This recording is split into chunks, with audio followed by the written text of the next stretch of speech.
प्यारे दोस्तों, आशा ही नहीं पूर्ण विश्वास है कि आप सभी लोग अच्छे होंगे और हमेशा की तरह निरंतर अपने भविष्य की ओर प्रयासरत होकर अध्ययन और अध्यापन में लगे हुए हैं।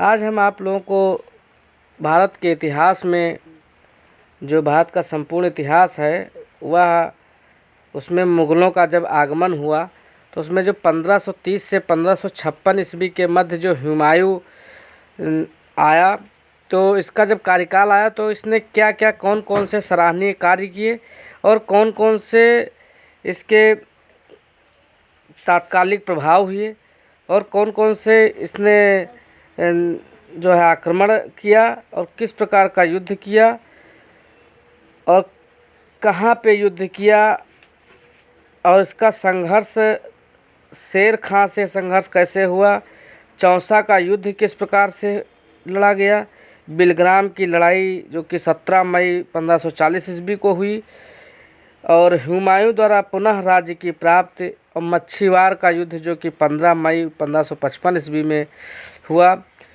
सरहिंद का युद्ध जो कि 22 जून 1555 ईस्वी को हुआ।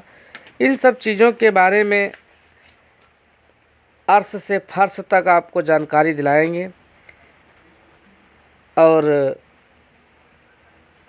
आप लोग सभी जानते होंगे कि पढ़े भी होंगे कि नसीरुद्दीन मोहम्मद हुमायूं का जन्म बाबर की पत्नी माहम अनंगा के गर्भ से 6 मार्च 15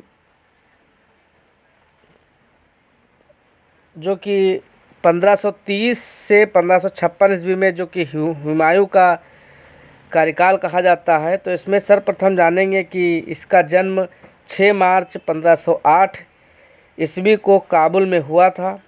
इसका पूरा नाम नसीरुद्दीन मोहम्मद हुमायूं था और माहम अनगा के गर्भ से यह इन्होंने जन्म लिया और बाबर के 4 पुत्रों जैसे कि हुमायूं, कामरान, अस्करी और हिंदाल में हुमायूं सबसे बड़ा था। बाबर ने उसे अपना उत्तराधिकारी नियुक्त किया था। भारत में राज्याभिषेक के पूर्व 1520 ईस्वी में 12 वर्ष की अल्पायु में उसे बदख्शा का सूबेदार नियुक्त किया गया।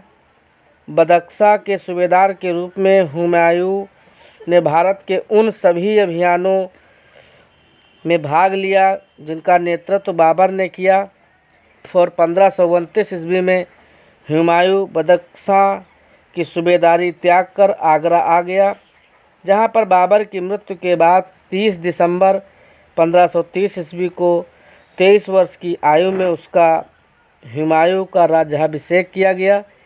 बाबर द्वारा हुमायूं को दिया गया यह निर्देश कि वह अपने छोटे भाइयों के साथ उदारता का व्यवहार करे।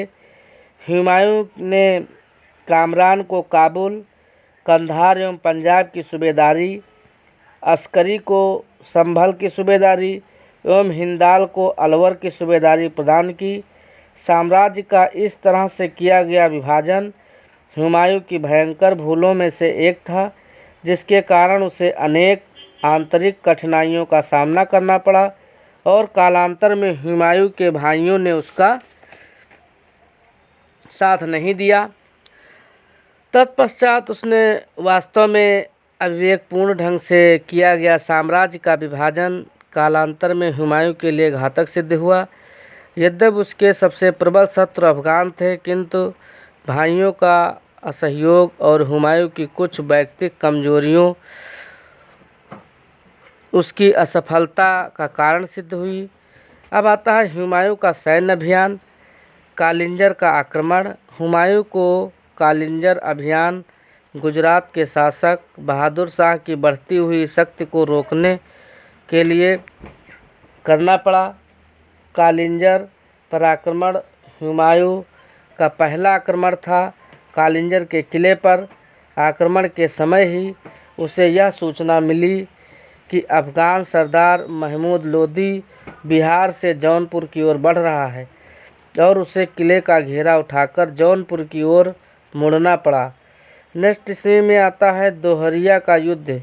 दोहरिया का युद्ध 1532 ईस्वी में हुआ, जो कि जौनपुर की ओर अग्रसर हुमायूं की सेना एवं महमूद लोदी की सेना के बीच अगस्त 1532 ईस्वी में दोहरिया नामक स्थान पर संघर्ष हुआ, जिसमें महमूद की पराजय हुई। इस युद्ध में अफगान सेना का नेतृत्व महमूद लोदी ने किया। अब इसी में आता है चुनाव का घेरा। 1532 ईस्वी में चुनाव का घेरा। हुमायूं के चुनार के किले पर आक्रमण के समय यह किला अफगान नायक शेर खां के कब्जे में था। 4 महीने लगातार किले को घेरे रहने के बाद शेर खां एवं हुमायूं में एक समझौता हो गया। समझौते के अंतर्गत शेर खां ने हुमायूं की अधीनता स्वीकार करते हुए अपने पुत्र कुतुब खां को एक अफगान सैनिक टुकड़ी के साथ हुमायूं की सेना में भेजना स्वीकार कर लिया। बदले में चुनार का किला शेर खां को बिना पराजित किए छोड़ देना उसकी एक और भूल थी। इस सुनहरे मौके का फायदा उठाकर शेर खां ने अपनी शक्ति एवं संसाधनों में वृद्धि कर ली।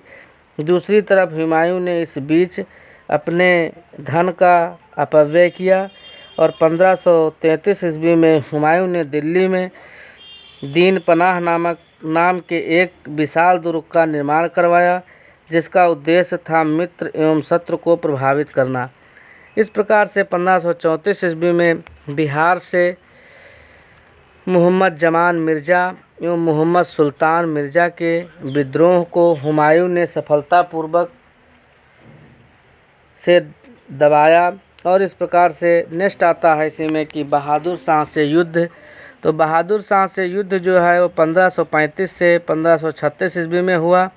गुजरात के शासक बहादुर शाह ने 1531 में मालवा तथा 1532 ईस्वी में रायसेन के किले पर अधिकार कर लिया और 1534 ईस्वी में उसने चित्तौड़ पर आक्रमण कर संधि के लिए बाध्य किया। बहादुर शाह ने टर्की के कुशल तोपची सुमी खां ने सूरजगढ़ के युद्ध में बंगाल को हराकर काफ़ी सम्मान अर्जित कर लिया। उसकी बढ़ती हुई शक्ति हुमायूं के लिए चिंता की विषय थी, परंतु हुमायूं की पहली समस्या बहादुर शाह था। बहादुर शाह एवं हुमायूं के मध्य 1532 ईस्वी में सारंगपुर में संघर्ष हुआ। बहादुर शाह पराजित होकर मांडू भाग गया। इस तरह हुमायूं द्वारा मांडू एवं चंपानेर पर विजय के बाद मालवा एवं गुजरात उसके अधिकार में आ गया। 1 वर्ष बाद बहादुर शाह ने पुर्तगालियों के सहयोग से पुनः 1536 ईस्वी में गुजरात एवं मालवा पर अधिकार कर लिया, परंतु फरवरी 1537 ईस्वी में बहादुर शाह की मृत्यु हो गई। शेर खां से संघर्ष। अक्टूबर 1537 ईस्वी से जून 1540 ईस्वी। 1537 ईस्वी के अक्टूबर महीने में हुमायूं ने पुनः चुनार के किले पर घेरा डाला। शेर खां के पुत्र कुतुब खां ने हुमायूं को लगभग 6 महीने तक किले पर अधिकार करने नहीं दिया। अंततः हुमायूं ने कूटनीति एवं तोपखाने के प्रयोग से किले पर कब्जा कर लिया। इन 6 महीनों का उपयोग शेर खां ने बंगाल अभियान में सफलता प्राप्त कर गौड़ के अधिकांश खजाने को रोहतास के किले में जमा कर लिया। चुनार की सफलता के बाद हुमायूं ने बंगाल पर विजय प्राप्त की। वह गौड़ में 1539 ईस्वी तक रहा। 15 अगस्त 1538 ईस्वी को जब हुमायूं ने बंगाल के गौड़ क्षेत्र में प्रवेश किया तो उसे वहां पर चारों ओर उजाड़ एवं लाशों का ढेर दिखाई पड़ा। हुमायूं ने इस स्थान का पुनः निर्माण कर इसका नाम जन्नताबाद रखा। फिर आता है चौसा का युद्ध। चौसा का युद्ध जो 26 जून 1539 ईस्वी को हुआ। 26 जून 1539 ईस्वी को हुमायूं एवं शेर खां की सेनाओं के मध्य गंगा नदी के उत्तरी तट पर स्थित चौसा नामक स्थान पर संघर्ष हुआ। यह युद्ध हुमायूं अपनी कुछ गलतियों के कारण हार गया। संघर्ष में मुगल सेना की काफ़ी तबाही हुई और हुमायूं ने युद्ध क्षेत्र से भाग कर एक मिस्ती का सहारा लेकर किसी तरह गंगा नदी को पार कर अपनी जान बचाई। जिस भिस्ती ने चौसा के युद्ध में उसकी जान बचाई थी, उसे हुमायूं ने एक दिन के लिए दिल्ली का बादशाह बना दिया था। चौसा के युद्ध में सफल होने के बाद शेर खां ने अपने को शेर शाह की उपाधि से सुसज्जित किया। साथ ही अपने नाम के खुतबे पढ़वाने एवं सिक्के ढलाने का आदेश दिया। नेक्स्ट आता है बिलग्राम की लड़ाई, जो कि 17 मई 1540 ईस्वी में हुई। बिलग्राम व कन्नौज में लड़ी गई इस लड़ाई में हुमायूं के साथ उसके भाई हिंदाल एवं अस्करी भी थे। फिर भी पराजय ने हुमायूं का पीछा नहीं छोड़ा। इस युद्ध की सफलता के बाद शेर खां ने सरलता से आगरा एवं दिल्ली पर कब्जा कर लिया। इस तरह हिंदुस्तान की राजसत्ता एक बार पुनः अफगानों के हाथ में आ गई। शेर शाह से परास्त होने के बाद हुमायूं सिंध चला गया। वहां उसने लगभग 15 वर्ष तक घुमक्कड़ों जैसा निर्वासित जीवन व्यतीत किया। इस निर्वासन के समय ही हुमायूं ने हिंदाल के आध्यात्मिक गुरु फारसवासी सिया मीर बाबा दोस्त उर्फ मीर अली अकबर जामी की पुत्री हमीयम बेगम से 29 अगस्त 1541 ईस्वी को निकाह कर लिया। कालांतर में हमीदा से ही अकबर जैसे महान सम्राट का जन्म हुआ। हुमायूं द्वारा पुनः राज्य की प्राप्ति 1545 ईस्वी में हुमायूं ने कंधार एवं काबुल पर अधिकार कर लिया। शेर शाह के पुत्र इस्लाम शाह की मृत्यु के बाद हुमायूं को हिंदुस्तान पर अधिकार का पुनः अवसर मिला। 5 सितंबर 1554 ईस्वी में हुमायूं अपनी सेना के साथ पेशावर पहुंचा। फरवरी 1555 ईस्वी को उसने लाहौर पर कब्जा कर लिया। नेक्स्ट आता है मच्छीवार का युद्ध। 15 मई 1555 ईस्वी को मच्छीवार का युद्ध हुआ। लुधियाना में लगभग 19 मील पूर्व में सतलज नदी के किनारे स्थित मच्छीवार स्थान पर हुमायूं एवं अफगान सरदार नसीब खां एवं तातर खां के बीच संघर्ष हुआ। संघर्ष का परिणाम हुमायूं के पक्ष में रहा। संपूर्ण पंजाब मुगलों के अधिकार में आ गया। अब नेक्स्ट आता है इसी में सरहिंद का युद्ध। सरहिंद का युद्ध 22 जून 1555 ईस्वी को हुआ। इस संघर्ष में अफगान सेना का नेतृत्व सुल्तान सिकंदर सूर एवं मुगल सेना का नेतृत्व बैरम खान ने किया। अफगान पराजित हुए। तत्पश्चात 23 जुलाई 1555 ईस्वी के शुभ क्षणों में एक बार पुनः दिल्ली के तख्त पर हुमायूं को बैठने का सौभाग्य प्राप्त हुआ, किंतु यह उसका दुर्भाग्य था कि वह अधिक दिनों तक सत्ता भोग नहीं कर सका। जनवरी 1556 ईस्वी में दीन पनाह भवन में स्थित पुस्तकालय की सीढ़ियों से गिरने के कारण हुमायूं की मृत्यु हो गई। हुमायूं के बारे में इतिहासकार लेन पूल ने कहा है कि हुमायूं गिरते पड़ते इस जीवन से मुक्त हो गया, ठीक उसी तरह जिस तरह तमाम जिंदगी गिरते पड़ते चलता रहा था। हुमायूं को अबुल फजल ने इंसान ए कामिल कहकर संबोधित किया। हुमायूं अफीम खाने का शौकीन था। हुमायूं चूँकि ज्योतिष में विश्वास करता था, इसलिए उसने सप्ताह के 7 दिन 7 रंग के कपड़े पहनने का नियम बनाया था। वह मुख्यतः इतवार को पीला, शनिवार को काला एवं सोमवार को सफ़ेद कपड़े पहनता था। जिसका